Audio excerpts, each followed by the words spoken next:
Hi, my name is Amanda Gerke. I'm with the City of Alameda's Economic Development Division.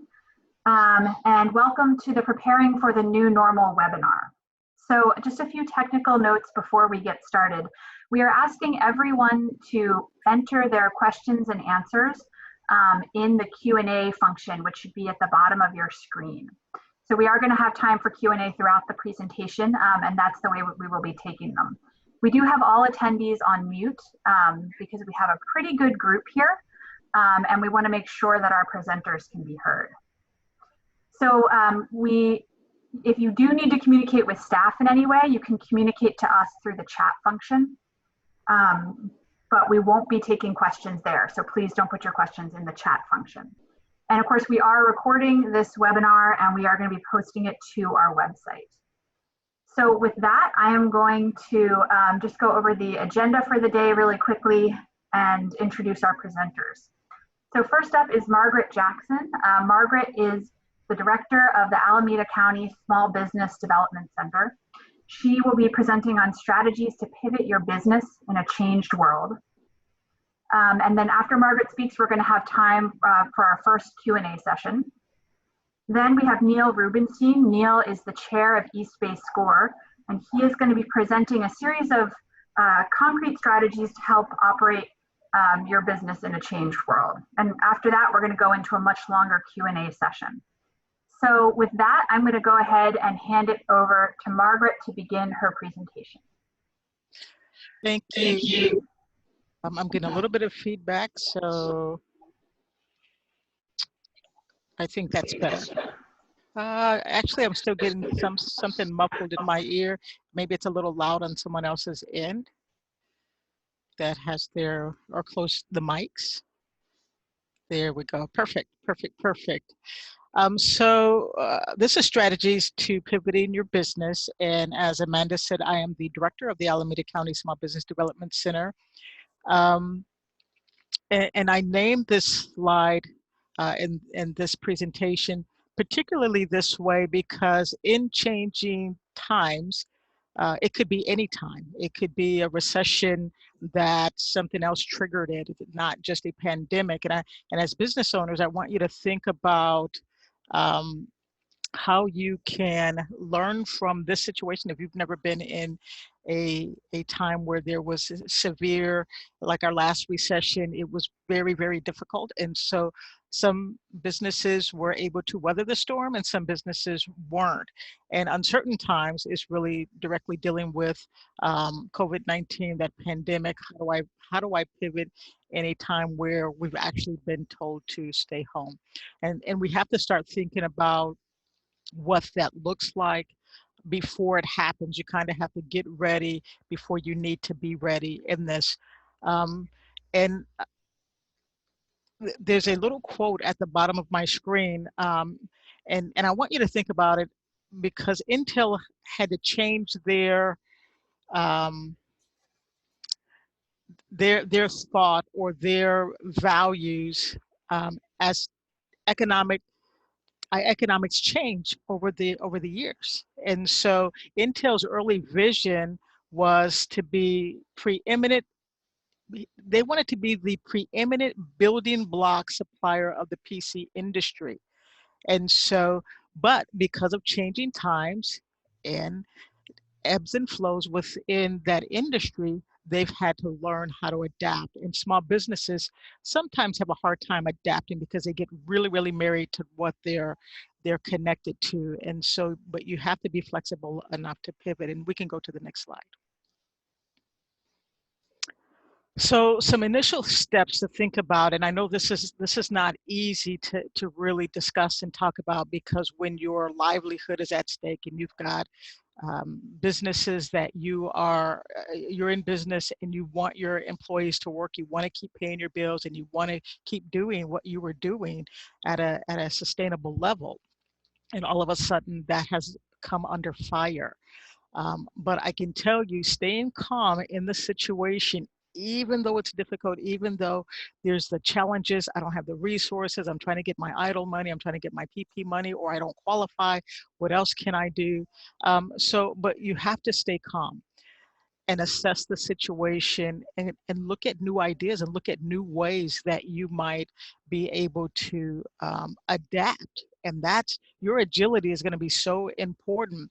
And so when you assess, I'm thinking about your idea assessment, like if you were starting a new business, because essentially, because of COVID-19, it has forced us to think about what we have not been thinking about or how we could possibly do business.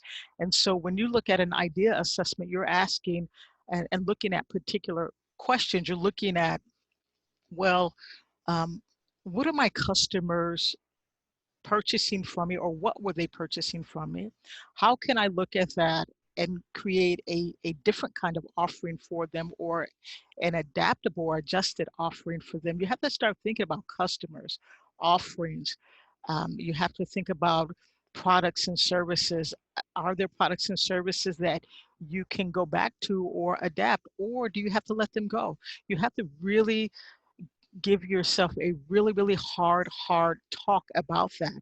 And now that businesses are getting their funding, getting PPPs, getting idle loans, getting idle advances, the new question is now, well, how do we implement? And that's a really great question when you get funding, because if you don't implement it right, it can be, it can also cause problems in your company. You don't want that to happen. And with these loans and with the resources that are coming down, there's some particular parameters that you're going to have to follow. And then intelligently adjust your business model. Right now, everyone who cannot do business, literally, it put you at a crawl or a standstill. You have to adjust your business model. It's just the business model is where you make your money. That's where your product is. That's where your costs are. That's where your sustainability is.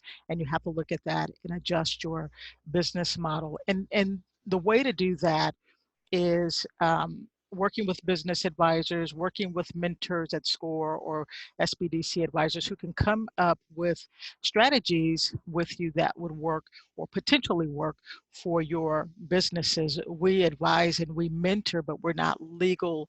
We don't give legal advice, and we don't give professional advice in a way that, and this is kind of the disclaimer, it's the best information that we have currently when a business is asking us questions, but um, but we're not really giving you technical professional advice that you should do this versus that. We always leave you with the option to take it or leave it or move in a different direction, which is fine. But it's always better not to go it alone. And then offerings. What are your offerings? What are your core products? What are your core services? Identify those, and how can you transition them? How can you do something different? And on one call, I mentioned that a salon owner said she didn't miss a beat, and she's not doing hair. I said, well, what are you doing? And she said, I'm selling hair products, high-end hair products, and people are buying. And she said, I started doing DIY videos, and I started walking my clients through how to get certain things done with their personal hair care. And so that's what she's been doing. So there's clever ways. And I get that there's no cure-alls. It's non-existent. You have to you're going to have to let go of something that's not working, or set it aside until you can be back in the position. And we don't know what that's going to look like when we go back to our places of work. um, what is that going to look like? Because we know that that's going to be a very new dynamic. How many people can you have in your establishment? um, how do you maintain that social distancing, and for how long? And so that means that you're not going to bring in the same amount of money that you would bring in one day, based on the amount of people that you're allowed to bring in safely into your establishment. So you have to think about those things, and how can you increase sales? Can you do a hybrid between your location, storefront, and online sales, and those sorts of things, maybe Amazon? We can go to the next screen. Thank you. Adapting in uncertain times. Adapting is not always easy. It's easier said than done. The biggest thing that we faced with the COVID-19 pandemic was the fear factor. The fear factor just kind of was off the charts. And I think now that we're starting to get a little, we're starting to level off. Certainly leveling off at SBDC. And again, you cannot let fear be your guiding post though. It will slow you down. It will help you make the wrong decisions, point you in the wrong direction because you want a result now and you want to take that pressure, that uncomfortability off you. And sometimes you just have to tunnel through that.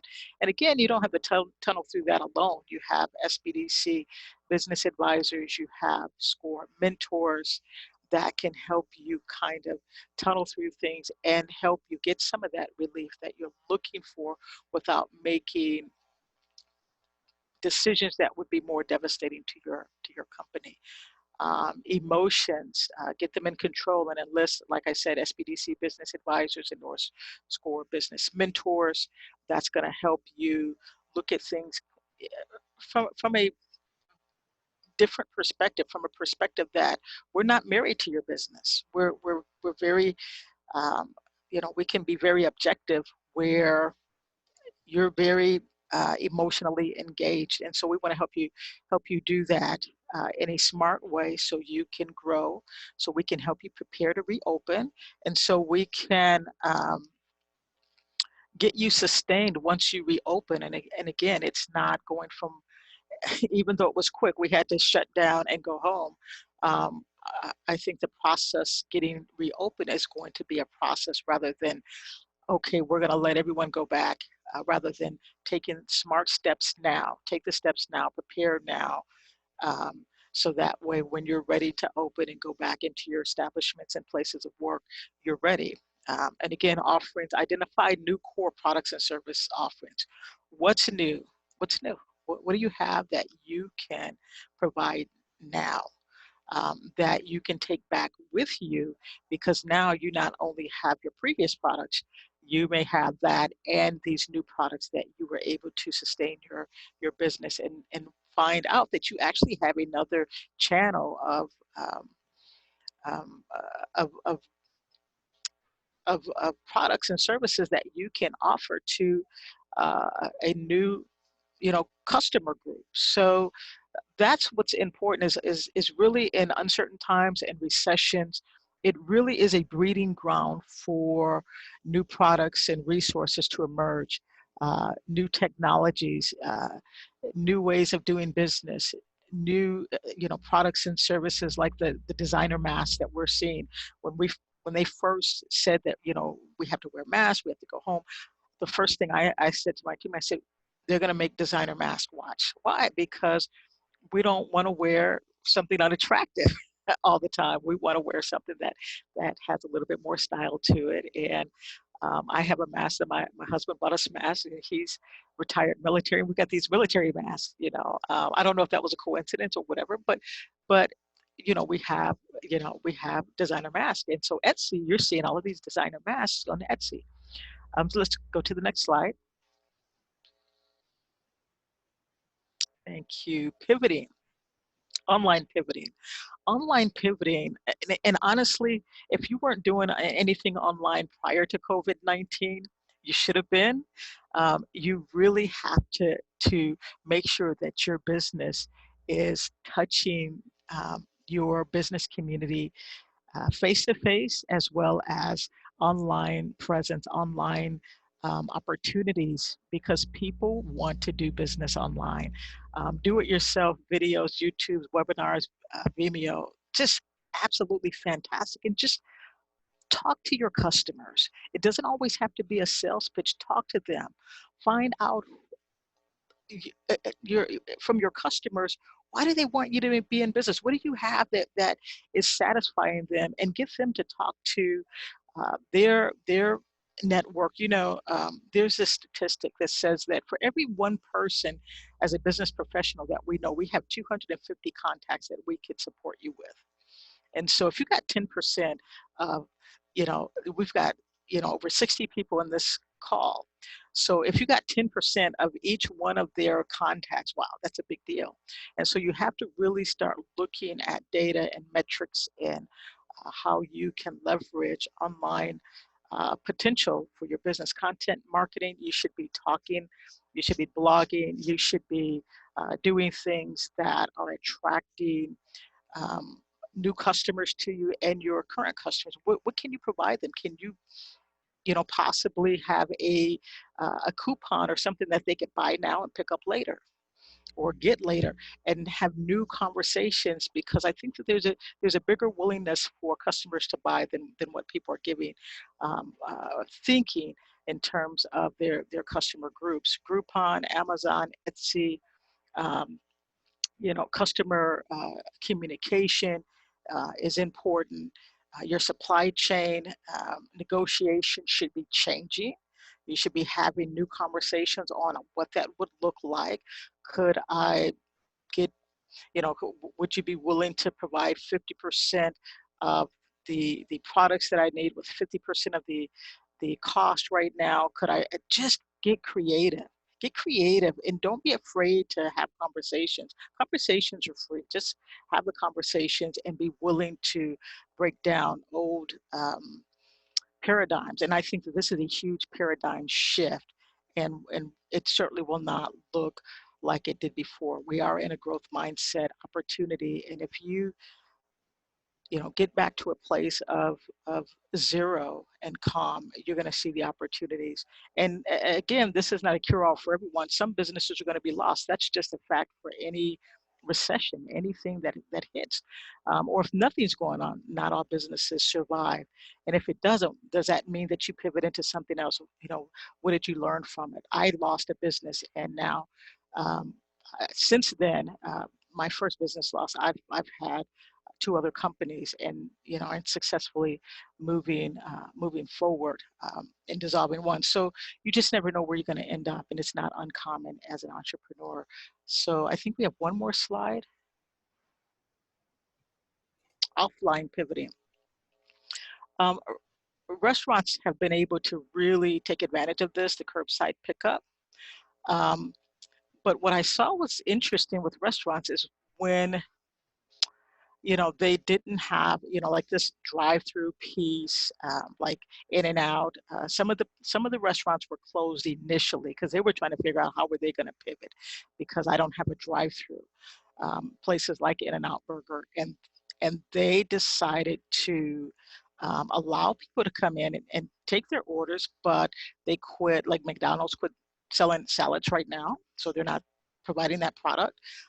In and Out allows they allow you to come in, but you can't get fountain drinks right now, but you can get your order, and they kind of space people out. So there's different things that you can do. Old school delivery, I love that some businesses went back to, you know, when you used to order a pizza years ago and it took like, you know, you wanted to watch a movie on Saturday night with the family, and it took like 50 minutes, 60 minutes for that pizza to come. And we didn't have Uber Eats. They had their workers there. But what that did was develop relationships between that restaurant and that family that's ordering that food. So that's not necessarily a bad thing to have that, and maybe do a little bit of both. And then what's essential versus non-essential? If you have products and services that are non-essential, what could be essential and that your customers will buy? You have to kind of get a journal and just journal and say, okay, and in a thinking place, and just critically think, make your brain think about things it's not thinking about. You know, what are those guidelines? What does that look like? And how can I align with where we're at right now? Our world has had to change over and over and over again for a lot of different reasons, and we survived, you know. And so you're going to have to do the same thing. Offerings, maybe it's a 50-50 offering, maybe it's a 70-30, maybe it's an 80-20, maybe it's buy one get one free, BOGO. Think about what you're not thinking about. Making some money is better than can be better than making no money if you're able to create a sustainability that allows you to kind of ramp back up. And we can help you with that. We're glad to help you with that, and working with an advisor or a mentor to do that. And I think that's the last slide. There you go. Hi, this is Amanda. I just am popping back on to give you a couple of the questions that have come in. So here's one question. I am struggling to imagine how pivoting our core services to an online service would work for us, since we are entertainment focused and our customer base is primarily comprised of senior citizens who are not comfortable learning how to do things online. Right, that's a really good question. And I'll answer it this way, and I think this is interesting. My son works for a school that works with ADA individuals. There's some sort of disability. And it's a school, and they have to, with the way that they pivoted and your entertainment. So, and I say that because some of the classes that he trains in are to help them with art and different things like that. And for weeks they were trying to figure out how would they pivot to a group of people who has challenges. And so they finally figured it out. It took them several weeks, but they finally figured it out, and they are doing online what seniors will do. And I think those opportunities have to be there. I don't think that seniors are not are not touching technology. I think that there's people around them that are willing to work with their family members or senior citizens. I think you have to have a broader conversation and just putting seniors in a box and saying they're not going to do it. I think that there's more willing to interact with technology and entertainment. I'm from the entertainment world. I'm still on radio. I still interact in so many different ways online media. My first company was a production company. And so whereas seniors historically has not wanted to um, or weren't the biggest proponents of learning technology. I think we're in a new world, and I think that there's a willingness between maybe caregivers and those that are working with them. I think your conversation has to get bigger and not just relying on the senior citizen, senior citizen, but for you to have a broader conversation who can help bridge where those gaps are, so you can continue to entertain, because entertainment is all over the place. You are online, but I don't think it has to be all or nothing. I think the conversation has to get broader, and who can help them bridge, so when they can't do something, there's someone else to help support that, family members and all of that. They want them to have some sort of quality of life, and I think that is a great way for them to be connected more with today's technology and resources. Thank you. So we've had a couple questions come in on the chat function, so I'm going to read those right now, but if folks could please put their questions in the Q&A function, that'll make sure that we are able to answer all of them. So the first question here is, if we want to, it's kind of two questions that are both around safety. If we want to provide events for safe groups, what would be required to validate that? And for curbside pickup, we need to be able to assure our customers that our employees are both safe and acting in a safe way. How can we start doing that? Okay, so the first part, did you say safe customer? You read it a little fast, and I missed one at the keyword. Sure, yeah, he said, if we want to provide events for safe groups, what would be required to try to validate that?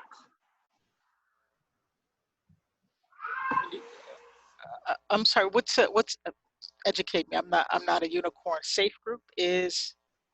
It sounds to me like what this gentleman is asking is that he is interested in doing group events, but isn't sure how to do them safely. Safely, okay, yeah. Okay. Because there's a safe agreement, and it has to do with something else, and I didn't want to confuse the two things, and I wanted to make sure. And that's a good question, and those are the things that we have to figure out how that's going to happen. That's what That's the discussion right now.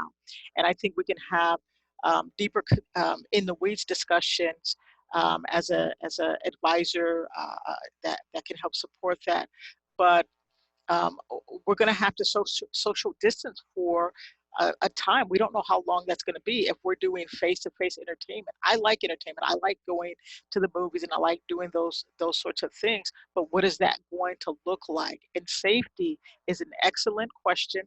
Um, what do you need to keep them safe? What kind of entertainment are you doing, which would be interesting to help determine how to help keep your customers safe. So that's going to be important. Is it, it's not December 31st, so now we're not all looking to go to some big event everywhere where it's packed like sardines. So you have to think about how does that look, because people want to be entertained.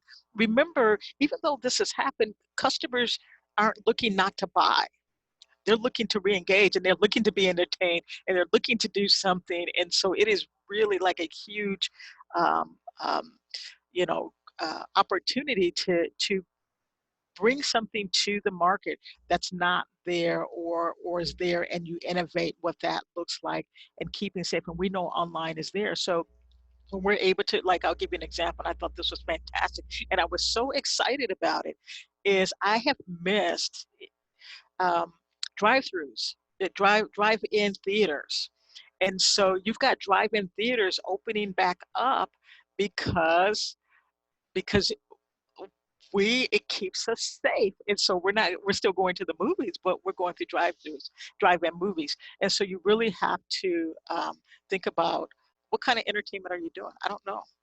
What does that look like? How can we do that for you to make it comfortable for customers and employees, safe and acting in a safe way? We want entertainment. That's not going anywhere. You think actors in Hollywood wanna give up their careers as actors? They don't. They're trying to figure out how they're going to do it and do it well.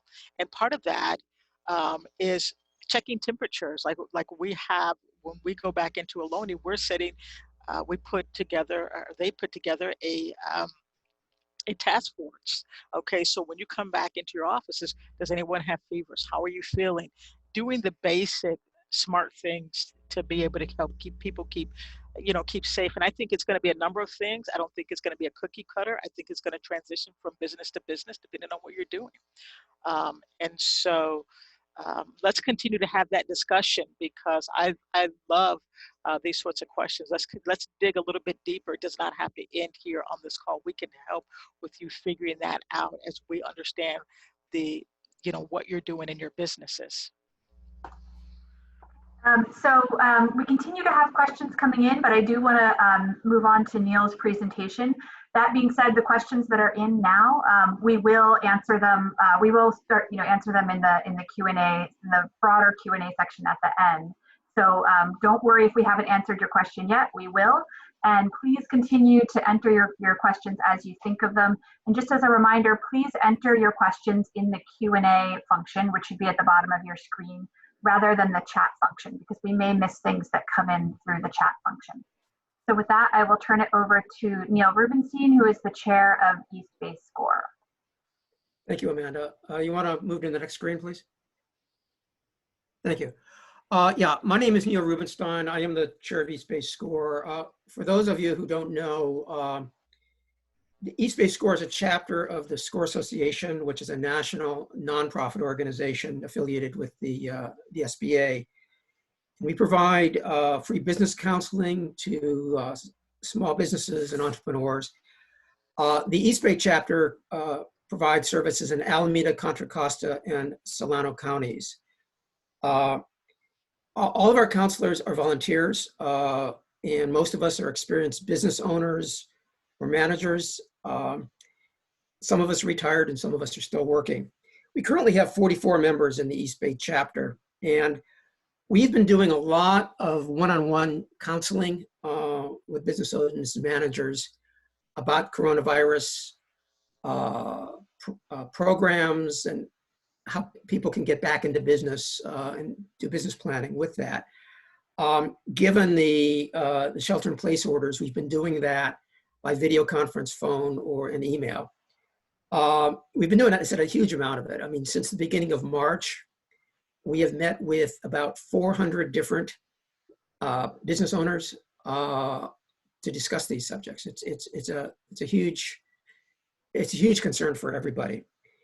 And one of the things, obviously, that we're saying, which everybody else is talking about, is how do companies kind of resume business, get into that. And one of the things we did in the chapter is we created a team of 7 different counselors to talk with each other. I mean, we've all been talking with a lot of clients. We're kind of hearing a lot of perspectives, and we have our own backgrounds.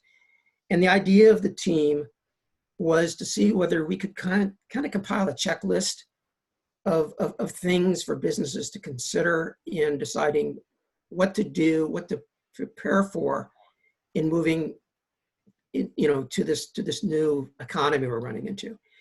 It's not going to be one moment we're in shelter in place, and next moment it's a completely open environment. It's going to be a gradual process. And so there's a lot of issues that arise in that, and a lot of commonality among different businesses. And I just want to mention the names of the people that work with me on this: Paul Hennessy, Kathy Donovan, Michael Hawes, Lee Hong, Walter Muller, and Willis White, some of whom I believe are on the call today, and hopefully maybe be able to participate a little bit later in answering any questions you have. And what I'm going to be talking about, a lot of this stuff is stuff we kind of came up with in the course of our discussions about what businesses can do. And what we did is we essentially broke it down into 4 different categories, which I'm going to talk about. One being learning from others, managing short-term finances, adjusting business plan and operations, and developing a marketing plan. And I said I'm going to go through these one by one. And we also concluded that one of the things that's important is in analyzing it is for any particular you are in the life cycle of your business and what it is your objective. And there's kind of like 3 different things we thought of. One is, are you a business owner that's just starting out? You're just looking to start a business, and you're in that environment, where you're starting into a kind of a different kind of environment. What do you do? Another category might be you're just trying to survive. I mean, you've been in business for a while, and you just want to be able to get through this and get to the other side. And then the third category is you're going to use this as an opportunity to grow. In other words, there are going to be some winners out of this coronavirus thing. Amazon, for example, has increased its business dramatically. And there are other businesses that are going to do well out of this. And so there are businesses that are in that category. And there may well be some businesses that are thinking they're only in a survival mode that actually can be in a growth mode, depending on how they look at it. So that's kind of the overlay on looking at this, and maybe we can kind of get into these categories one by one and kind of talk about them in a little more detail. Can you give us the next slide, Amanda? Okay, the first item that I mentioned was learning from others. I said I'm an attorney, and during my career, I practiced. At some points, I was a sole practitioner. Sometimes I was an in-house attorney. Sometimes I was a partner in a law firm.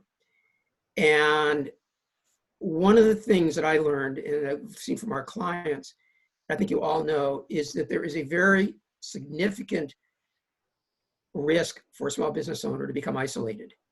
Yeah, you're dealing with your employees, you're dealing with your customers, but you don't have somebody kind of at your same level to bounce ideas off of. And in a normal world, you can get out and do things, but in the shelter in place world we're in right now, that's hard, much harder. But it's still important. So one of the things, kind of the strategies, the things to do, is to learn from others, kind of talk to others about what are they doing. These might be other business owners. They might be, as Margaret mentioned, some of the organizations that provide business counseling, like SCORE or ABCDEC, or with business and industry associations. The idea of just talking things over, hearing what other businesses are doing. Yeah, you're all competitors, but you're all in the same boat in some respects. And that can be a very valuable thing to do in moving forward. Could I have the next slide, please? This kind of the second thing is manage your short-term finances. Is if you run out of money and you can't, you don't have anything to pay your rent or pay your employees or do anything, then you're out of business. So managing your short-term finances is critical. Cash flow obviously is important. And identify ways to improve it. For example, what expenses can you defer? What overhead can you cut? Basically, what cash flow can you accelerate? Those types of things, perhaps getting paid up front in advance, maybe at a discount to perform services later. Those types of things. Basically, the idea is to shrink your break-even flow. Is at what point can you kind of stabilize yourself? Again, we're talking short term, because what you want to do is you want to, from a money standpoint, you want to be able to get to the other side. And in doing that, besides just looking at your balance sheet, ways to potentially do that is look at grant and loan programs. I mean, you've all heard about the federal programs or state programs. The city of Alameda has a grant program. Where can you get some money to help you get through this? There are payment deferral programs. The state of California has deferral program, and the federal government has deferral programs for payment of income tax, sales taxes, payroll taxes. So the idea is they can be interest-free loans, essentially. It doesn't mean the debt's gone away, but basically what you're trying to do under this initial thing is short-term, how can I get through this and get my cash flow in a way that's manageable? Renegotiate contracts and debt. One of the things to remember is you're in a difficult situation, but your landlord is in a difficult situation. The companies that you do business with are in a difficult situation, and it's in nobody's interest for you to go bust and not be able to pay them anything. And so sometimes you might have a lease that just isn't going to work for you anymore. Maybe it wasn't working before either, as far as how much rent you were paying.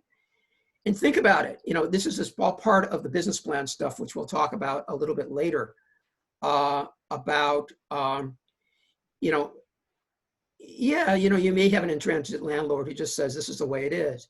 But some of the companies and businesses that you're dealing with may be open to the idea of renegotiating something with the idea that something is better than nothing.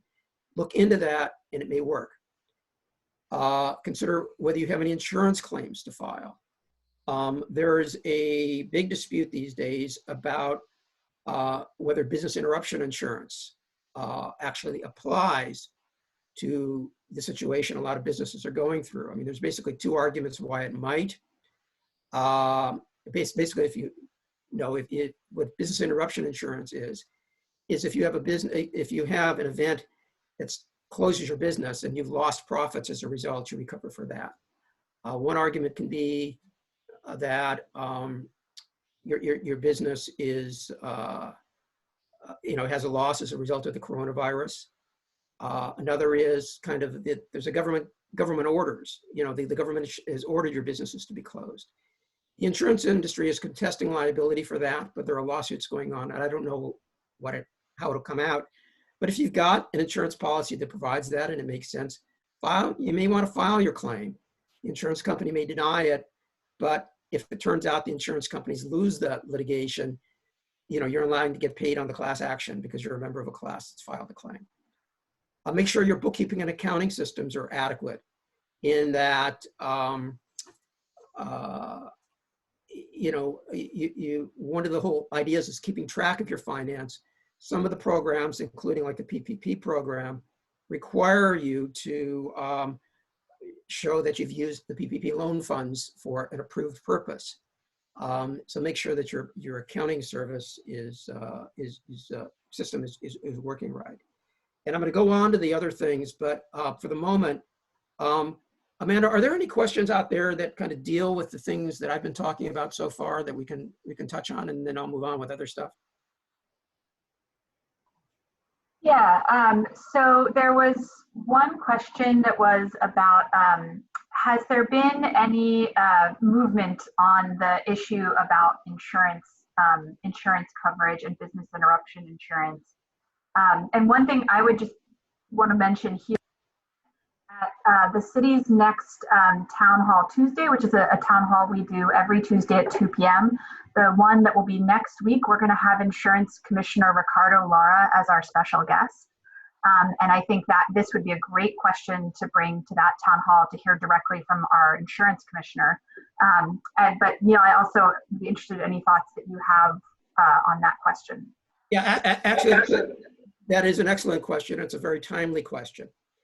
One of the things that was happening a while back, I mean, not all that long a while back, was that a lot of people would go to their insurance companies, a lot of businesses would go to their insurance companies and say, you know, I think, you know, my policy says I've got business interruption insurance and I want to file a claim. And the insurance company would say, or the agent would say, nah, not covered. Don't bother me, just go home. And what was happening was people were not actually being allowed to file their claims. Anyway, the insurance commissioner a few weeks ago issued an order or a notice or whatever the technical term, but it's an order to the insurance companies licensed to do business in the state of California, which said, thou shalt accept claims for business interruption insurance and process them in the manner that the law requires you to handle them in. Meaning you must process them, you must collect evidence, you must make a decision on it, you must give notice to the claimant about why you're making the decision if you're not allowing the claim. That basically what the insurance commissioner said is, this is important and you, the insurance industry, must comply with your obligations. Obviously, he was not ordering anybody to actually pay insurance claims, but what he was doing, and I read the order, and he said he was doing it for precisely the reason that there had been a lot of complaints made to him in his capacity as insurance commissioner, that the insurance companies were not following their obligations here, that they had to do that. So yeah, it's now again, I don't know how the how these lawsuits are going to come out, and this isn't the time or place to go into the technical legal issues about it, but I think it's pretty easy to say that for a lot of policies, it's an open question. It's about whether there's coverage. Any other questions relating to what we've talked about, and then I'll move on to other subjects. Amanda? I think some of these are just sort of broader general questions that we can do at the end. Okay, well, so let's move on. Can I get to the next slide, please? Okay, one of the really major things, obviously, is adjusting your business plan to the and operations. I mean, this is kind of the nuts and bolts of it. And the first thing we've listed is to determine and meet the needs of the customers. And this is kind of Business Basics 101 that all of you know, is if you want to have a successful business, you've got to satisfy your customers. Because if you don't do that, none of the rest of this matters. And so, I mean, Margaret was talking about that, and this is the same kind of concept. So you stay in touch with your customers and you talk with them. One of the things that is happening, of course, is that the needs of our customers are changing. Our customers are all thinking about, oh, maybe we need to, if they're businesses, maybe we need to go online. Our customers, if they are individuals, consumers, are thinking, I've got to do this and I've got to do that. And I can't, I can't really go to the baseball game with the 25,000 other people. And I need to entertain my kids. I mean, they're driving me crazy. I got to give them something to do.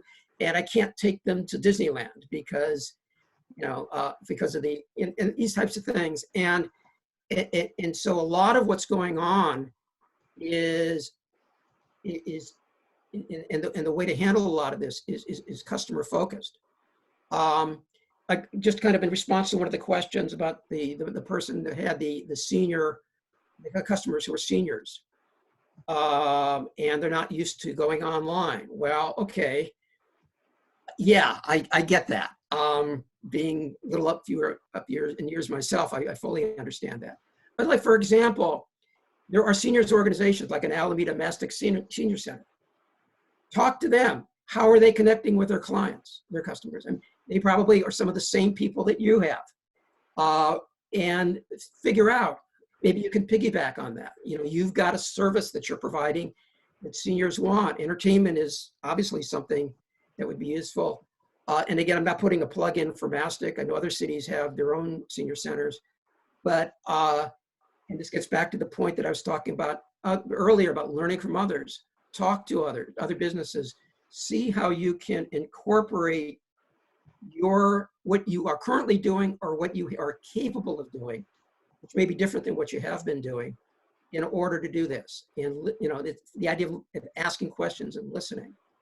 Another thing which Margaret talked about is incorporating remote and online methods of operation into your business model.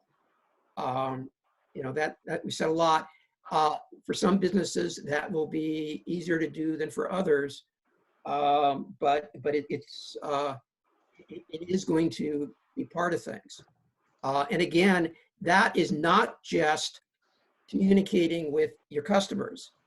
It's also communicating with your fellow employees. One of the things we're going to find, again, we're going to be in a process in that we're not going to have a lot of our employees necessarily in the same room at one time, at least not for the immediate future. And you want communication with employees is critical. So the idea is, well, how do we do this? Do we have Zoom meetings with our employees, emails or whatever? There are various kinds of things we're doing, but the business meeting in which all your employees get together for lunch in the room, it's going to be a little ways off the road before that happens again. But you still need to, once you're operating, have a way to connect with your customers. Obviously, you need to keep your business safe for both your customers and the employees. I mean, there's going to be some rules, and our rules from state and local governments and the federal government about, spaces and everything else. And so obviously you look at those, but part of it is going to be kind of looking at how is your business run. Maybe you're going to be expanding your hours because, like, for example, you're a restaurant, you can't have as many people in at one time. Basically it all goes together with what you're doing to satisfy your customers is making business safe in a way that you can satisfy the needs of your customers. Because simply making it safe in a way that's driving away your customers obviously is not going to do anybody any good.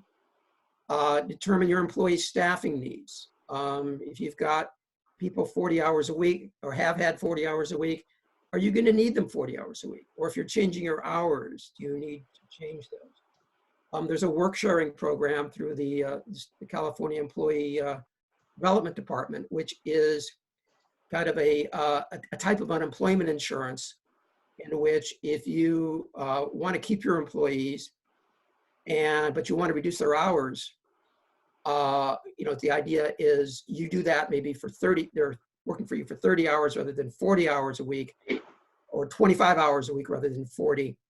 And then they get some unemployment compensation to make up some of the shortfall, particularly with some of the federal programs with supplemental insurance. There's a way to make that work because, for some of them, they're getting unemployment insurance. They're also eligible for this $600 a week supplement that the federal government is providing. All kinds of approaches, but again, be flexible, again, always keeping in mind, how does this help us meet the needs of our customers? Because that's, again, the critical thing for any business is to do that. By investigating employee assistance programs. Some of them may be directly work related, others might not be. You know, the food bank, whatever. I mean, there are other types of things. You know, a lot of employees are not really all that up on all this stuff, what's open to them. And to the extent that you as an employer can inform them about how to do things, you know, take advantage of these programs, which would be at no cost to you, but beneficial to your employees, that's great, because you're going to need your employees to help you need to make these work. Another situation is incorporate technology processes. This gets to the point of keeping business safe for customers and employees, in that if you've got to have an adequate technology system in order to be doing these things. And by doing that, and some of us our computer systems maybe are not current. And so figure out ways to do that, basically to incorporate online and remote methods of operation you're considering that you want to do from a business standpoint. Trying to make sure that you put in adequate data security, because there's always the issue of data breaches, of hacking, and so you want to be able to do that. Arrange for your inventory and supplies, including personal protective equipment. Talk to your suppliers, see whether they're available, whether they're still in business, what they're going to be charging you. Prices may be different, because there are alternative suppliers, because everything is going to be fluid during this period of time. And so there are a lot of ways that you could potentially be, be improving your situation as far as getting supplies. And obviously you want to have supplies if you're going to be back in business. Obviously, another issue is to comply with government regulations. There's going to be a whole bunch of them, and they're going to deal with a lot of the important issues that we've just been talking about. And the city of Alameda has been really good on its website in helping kind of people keep informed not only of the city rules, but of the federal and state and county rules that apply to businesses. So I mean, there's a whole bunch of these things, and you can do these things and make these plans now, even though you may not be opening your business, because kind of the communications with your clients are ongoing, because you want to talk to them and listen to them, hear what their plans are, so you can figure out what you're going to be able to do to help them meet their needs. And it's very much of this this interactive process. Can we go to the next slide, Amanda? And another one is develop a marketing strategy. I mean, this is very similar to what I was just talking about, but we have it as a separate category because it's an important matter in and of itself. Let your customers know how you can help them. Again, all businesses are customer focused, or they should be anyway. And one of the things I learned as a lawyer is it worked better if the client really wanted me to help, rather than for me really want to have the client hire me. In other words, when I'm doing somebody a favor, helping them out, it works better. And that's true for everybody's businesses as well.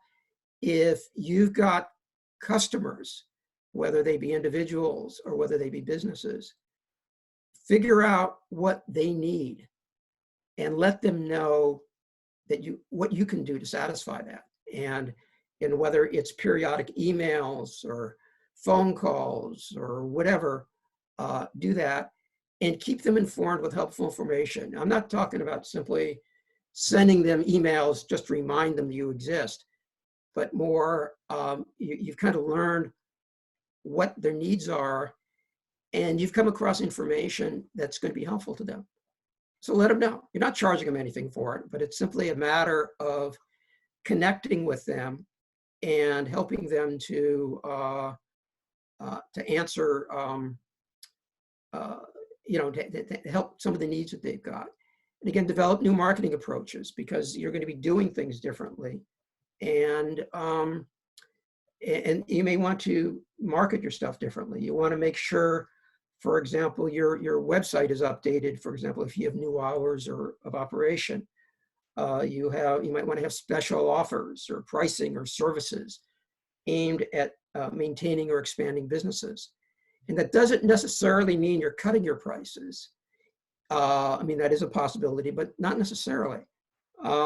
Maybe kind of depending on what you've determined the needs of your customers are, certain kinds of approaches may work better for them, and kind of be creative about that stuff. So those are, a variety of things that you can do.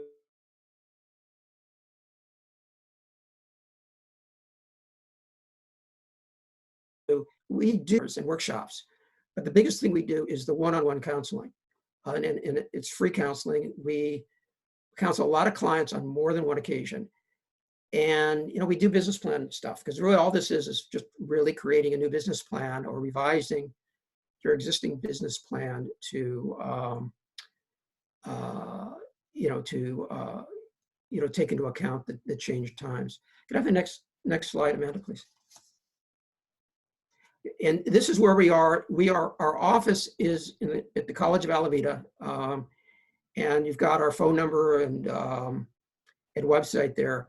We are not doing face-to-face counseling for obvious reasons now, but we do have an administrative assistant who is working from home, who has access to. We also, as I said, have 44 counselors who are providing an enormous amount of counseling services to people. So if you want counseling, you can either, well, there are different ways. You go to our website, there's actually a way to request counseling online and explain what you want, and then we'll get back to you, typically within 24 hours or one business day. You can call the office. Nobody will answer the phone when you call, but you'll get our voicemail, and then we'll call you back. Or you can send an email about what you're looking for. And as I said, we do a lot of counseling in any event, but we have been doing a substantially greater amount of counseling, in the last 2 months because of the coronavirus situation. But with 44 counselors, we have the capacity to help with it. And I'd be delighted to, spend together with Margaret and people from the city, spend the rest of our session today kind of answering questions. But to the extent we don't do that, we're available for individual counseling sessions to people. All right, thank you, Neil. So now we're going to go to some of the questions that have come into the Q&A box. Please feel free to enter your questions here as you're thinking of them, and Neil and Margaret are answering these questions. So first question is, my main hurdle will be reaching my new audience with my changed business model. Do you provide advice and help with this, i.e. getting the word out to an entirely new customer base? Well, the answer is yes. We don't actually do it for you, but we have among our counselors a number of people, a significant number of our counselors who actually, what they did in their career, maybe they be retired now or still working, is doing marketing. I mean, that's kind of what they did. And we also have people who are, and so a substantial portion of what we do in counseling people is help them to develop a marketing strategy. And that's exactly right. Right, and I'll just add to that what Neil is saying. Remember, when you're using mentors and advisors, they're actually giving you real steps to take in order to reach those goals. So if it's marketing, advertising, online resources, or increasing staff, again, these SCORE and SBDC is here to help you get through those steps in between A and C. So we're doing everything to work with you in that B process. All of these little things that uh, that takes time, that for example, you should have a marketing plan along with the business plan. And so we help you craft those sorts of things to help you get to that next level. So none of it is a quick fix. It's a process, but really smart advisors and mentors that can be a support to you. You just have to tell us what your pain is. What are your top 3 pains, and then we can drill down with you on that. Thank you. So the next question is, today, for many of Alameda's small businesses, their most immediate risk is not making rent. If retail and service shops are pivoting, then the need for commercial spaces will be reduced. Is there any way the city can help tenants and landlords negotiate reduced rent? So just really quickly on this, I want to talk about a couple of things the city is doing to help commercial tenants in this time. We do have a moratorium on commercial tenant eviction that will be in place until 30 days after the state of emergency is ended. And then tenants will have 180 days from then to come up to speed on their rent. And then, of course, we also are providing the COVID-19 small business relief grants of $7,500 that those applications are due on Thursday, and that can be used to pay for rent, as well as, Paycheck Protection Program and some of the other federal and state resources that are out there. So with that being said, from the city's perspective, Neil or Margaret, do you guys have any thoughts on negotiating with landlords in a situation like this? Yeah, I mean, I think it's like any other negotiation. The landlord is not going to reduce your rent simply because you ask him nicely and he likes you personally. And I mean, that's true always. However, if you can try to show the landlord about what you're asking might be useful for the landlord. For example, it depends what you're looking for, obviously, but if you're talking, I just want to reduce the dollar numbers. Again, obviously it depends on the landlord, because again, you want to take into account who your audience is. But for example, if you're saying you're a restaurant and you're leasing space, and your price point for your restaurant is based on a certain number of customers coming in. In other words, you're going to raise a certain amount of money but from sales of food, to customers, and so your ability to pay that rent is dependent on that. And if because of this, again, once we have people being able to go into restaurants, there's going to be these spacing needs. You're not going to be able to serve as many customers. And so the idea is your price point at which you can pay rent and still stay in business is lower. But you can pay rent. In other words, it's not like you've got zero, it's just that the dollar number is better. And so let's say you go to your landlord and you're showing the landlord the explanation. In other words, you're just not asking them just for whatever. And the landlord is thinking, or hopefully is thinking, well, it's not like the commercial market is not like it was 3 months ago. In other words, a lot of businesses are going to be having this. So, I mean, if this tenant leaves, I may not be able to fill the space. Right. I'm going to have to pay the mortgage on it. That's right. And so what you're doing is you're presenting the landlord with a viable alternative. In other words, you're asking the rent to be reduced, but you're showing the landlord you would be able to pay the reduced rent. so by re-entering into an agreement with you, the landlord has a greater certainty of actually getting some money from this than if he keeps the old rent and you go out of business and he has a vacant space. So what the idea there is, you're helping yourself. The landlord is open. This you're taking into account the landlord's interest because, but again, it's like any negotiation in which both sides have to get something out about it. And so again, it all gets back to what we were talking about earlier about your business plan. Is if you go to the landlord and you can explain to the landlord what you're proposing to do and about how what you're asking the landlord fits into the bigger plan and will benefit the landlord, you're more likely to be able to come to an agreement with the landlord. Again, you may not, but if not, maybe you go to one of your other vendors and you go through the same approach. That would be an idea of how you may want to do that. Thank you, Neil. So next question, is there a way to set up a Facebook group for business owners in Alameda to connect?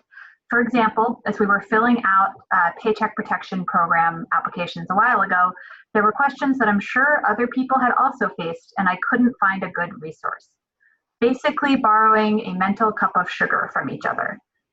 One note I would make here is that the City of Alameda, we are blessed to have 5 different business associations that serve different parts of our island, and I think that would be a really great place to start in creating a group like this.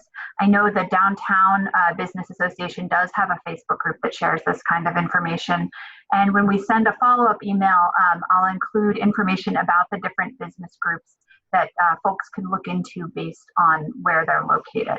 And with that, I'll turn it over to Neil and Margaret for any additional thoughts. Yeah, I mean, my initial reaction, Amanda, was exactly the same as you. We've got a number of really good business organizations in the city of Alameda, and even for people from other cities, they have similar kinds of organizations. Obviously, the SBDC and SCORE are helpful because one of the things that we do is we talk to a lot of businesses anyway. And so we're not going to reveal, obviously, specific information about a particular business to another client, but we learn from other clients things that they're doing and so forth. And so we can pass along information kind of in the generic sense, without identifying any particular clients. But the Facebook group kind of idea to allow you to communicate directly with other businesses in the community is really a fantastic idea. And yeah, and there's obviously the capability within Facebook exists. I mean, a lot of people already do that. Right. And on the heel of that, I would say, I think it's a great idea, but I think maybe it should be an Alameda business that kind of cheers that on and be that go-to place for other businesses to come to be able to have that conversation, to say, we're in the same boat, let's get together and create a group and have these sorts of discussions. The other thing is we recently implemented our region a hotline, Ask SBDC, with regards to anything idle, anything PPP. And so that information is on our website at acsbdc.org. So if you do get stuck, you can go out and call Ask SBDC, and they'll get you some immediate responses. And that goes to our finance center that is dealing with all things loan, all things idle advance, all things PPP.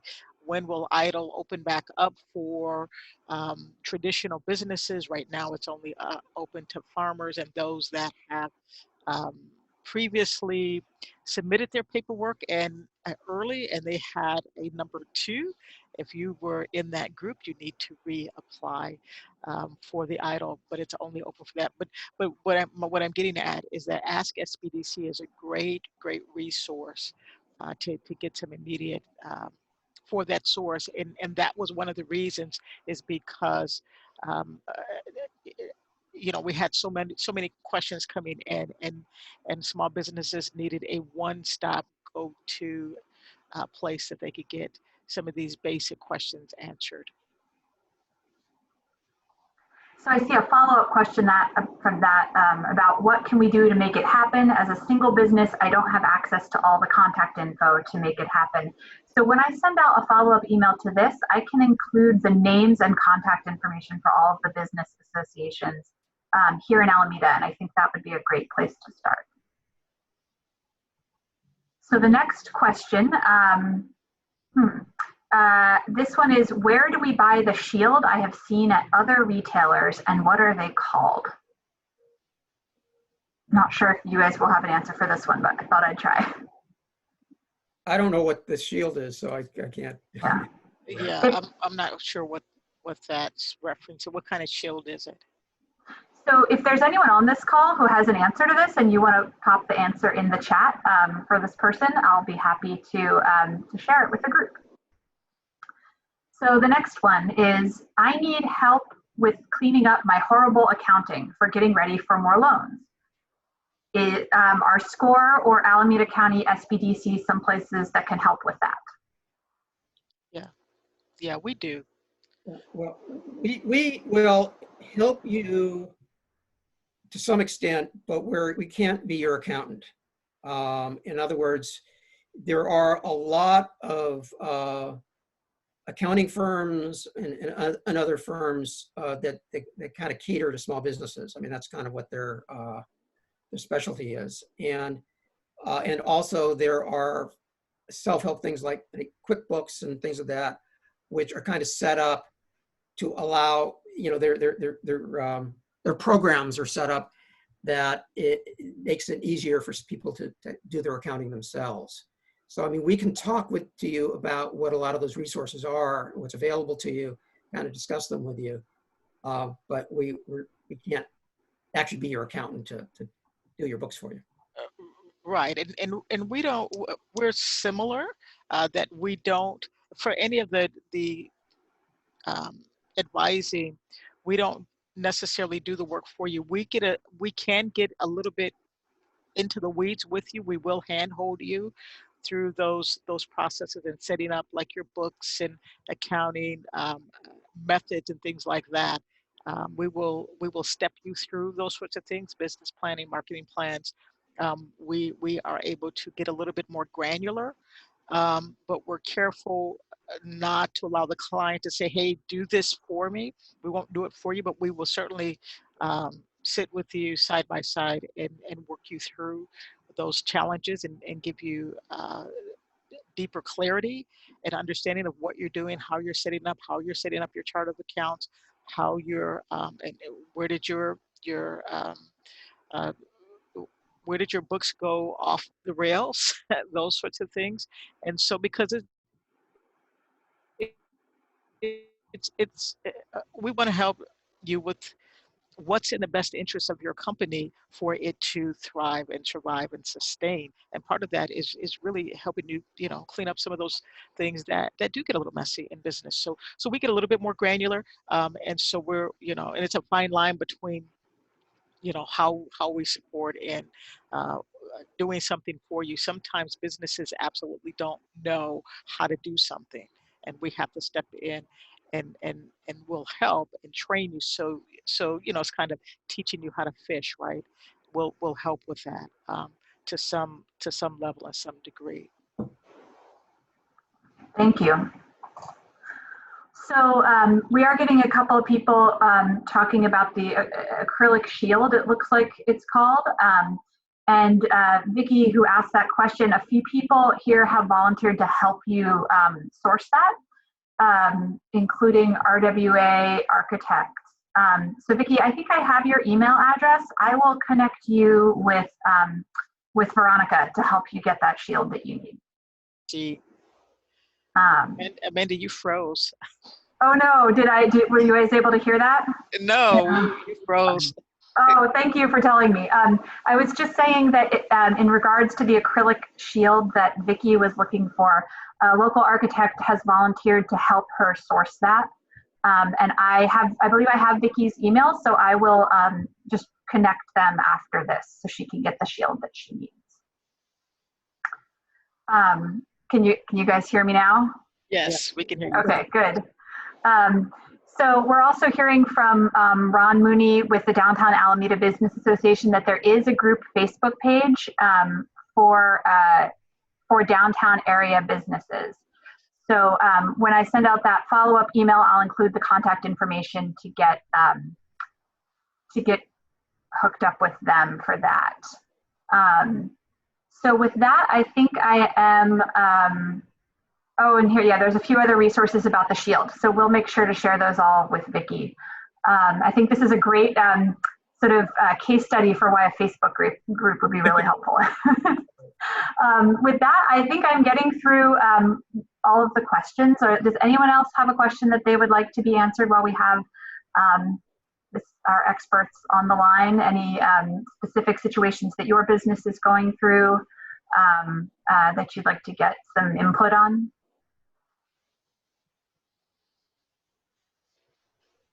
Oh, we've got a few people who would like info on the shields. So maybe I can also include some of the information that was gathered here, and I'll put that in the follow-up email.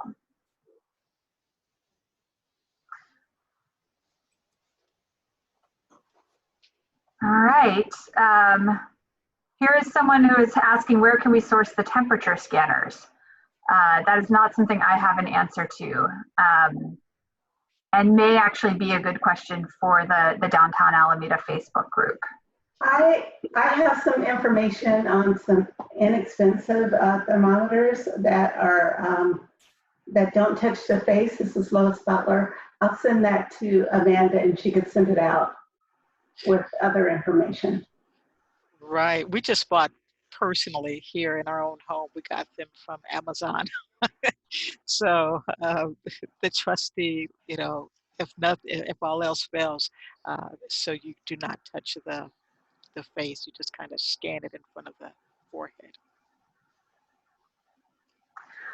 All right, well, thank you, Neil and Margaret, so much. We really appreciate your being with us today and providing your presentation. You know what? I'm just seeing one more question coming in, so I'm gonna throw that out there since we have another minute or another few minutes. As a commercial property landlord and seeing some of my tenants might not make it after the shelter in place finishes, I have been connecting with potential new tenants to open. Is there PPP or grant money that can be used for improvements in the property to accommodate the needs for the new businesses? No, the guidelines under the PPP and the EIDL does not allow you to use those resources for improvements or for kind of new things. It's really, those resources are really to kind of combat what has actually happened to your business and your company. But SBA is telling us that, you know, for remodels and things like that, improvements, buying new properties and things like that. We're seeing some of that. And in fact, I'm waiting on some guidance on how the EIDL advance can be used, because we're seeing that some are wanting to use it to purchase their homes and things like that. So the real goal of the EIDL money and the PPP and the EIDL advances is really to mitigate some of the loss that business owners have felt with the impact of the COVID-19.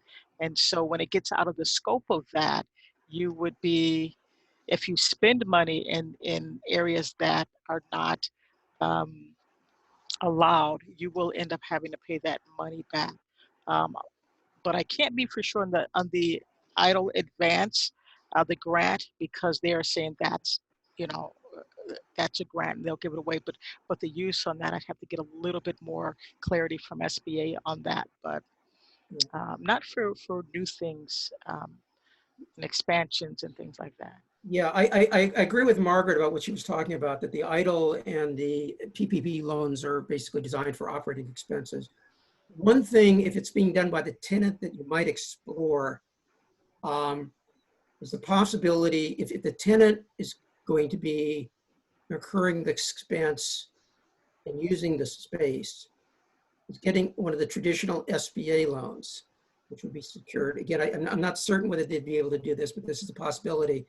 And because one of the provisions in the CARES Act is for customers or for businesses that have an existing 7A loan, and couple of the other different loans, or get them before, I think it's September 22nd, they can get debt relief for 6 months. Meaning these are loans from banks that are guaranteed by the SBA, and that the SBA will pay principal and interest for 6 months for those particular loans, basically as a form of debt relief. Again, it's in the CARES Act. It's part of the coronavirus related stuff. And again, it's prospective, so they can be loans like that are used through this period of time. So I can't tell you with certainty that your tenant could do that, but what I would suggest you check with the SBA about that, because I think there's a fairly good chance that that might be available. Thank you, Neil. We've had another question come in, a really good one here. I think this is going to have to be our last question, just for time reasons. So is there anyone that can help navigate the SBA loans and PPP? So many regulations, and I want to spend correct, but can't find the resources with specifics. So this looks to me to be a question about how to correctly spend money from those loans. Right. We have a resource on our website that will give you those specifics on how you spend those resources. And then I would go to, and again, like I on the start of this, mentioned that this is exactly what businesses are asking us now, because they are getting their funding and they want to spend correctly. They don't want to, they want to be able to spend and get the forgivable for the PPP, and then spend correctly where the idle loan is concerned as well, and following those guidelines. So if you go out to our website and go to the COVID-19 page, if you go to the landing page, and I did put that in the chat, I believe, acsbdc.org, then there's a resource guide in here that will show you a comparison on how you can spend those resources, and they're very specific. So I would be careful not to go outside those boundaries, and work with an SBDC or SCORE advisor to help you navigate those things. So we're not just helping businesses get their loans and apply, but we're here for the long haul. We're here from now until you don't need us anymore. And so it will help you, and we're in meetings 3 or 4 times a week with SBA, with NorCal SBDC, our region SBDCs, getting the ever-changing updates that are happening so fast and so radically. And so so our advisors are also going through those same trainings and updates and workshops. So it's because it's kind of hard for you to keep up with everything.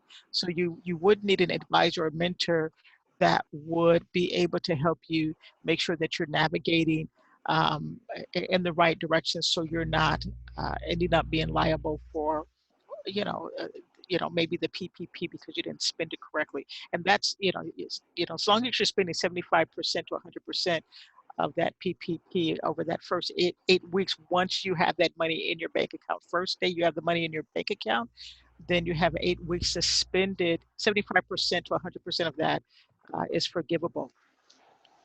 Also, just one comment is the rules are ever changing. And with respect to the PPP loans, the restrictions on using it 75% for payroll costs.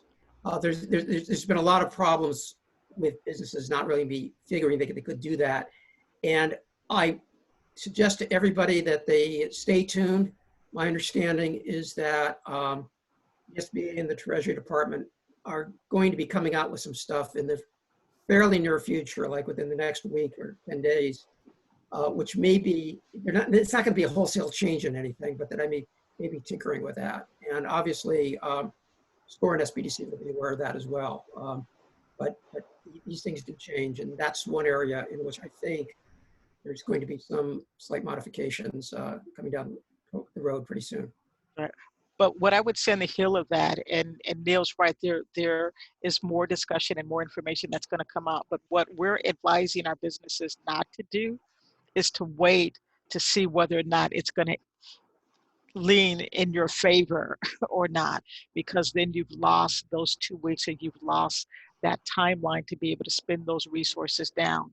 If you are looking for those resources, specifically that PPP, to be entirely forgivable, you need to start spending now and not waiting to see what those change guidelines are going to be. Because if you don't and you're holding on to those resources, you may not be able to spend them down in the allotted amount of time. So we want you to be really careful about that as well. So the guidelines that are currently in place, follow those, spend it down, and get yourself in a position where it's forgivable for you. Thank you, Neil, and thank you, Margaret. We need to wrap up. I know you guys have a lot to do these days, but I just want to say how much we appreciate you guys joining us for this webinar. We've had over 60 folks joining us, and I think it's been extremely beneficial for everyone. So thank you very much, Neil and Margaret. I will, in the follow-up email, I will include all of the contact information for Alameda County Small Business Development Center and East Bay SCORE. These are amazing resources for Alameda businesses, and we strongly encourage you to reach out to Neil and Margaret and their and the folks that they work with, because they're some of the people who can give you the best advice to guide you through this situation. Okay, So, thank you. Thank you, Amanda. And thanks to everybody from the city for hosting this. Yes. Thank you. Very good. Good stuff. all right, thank you.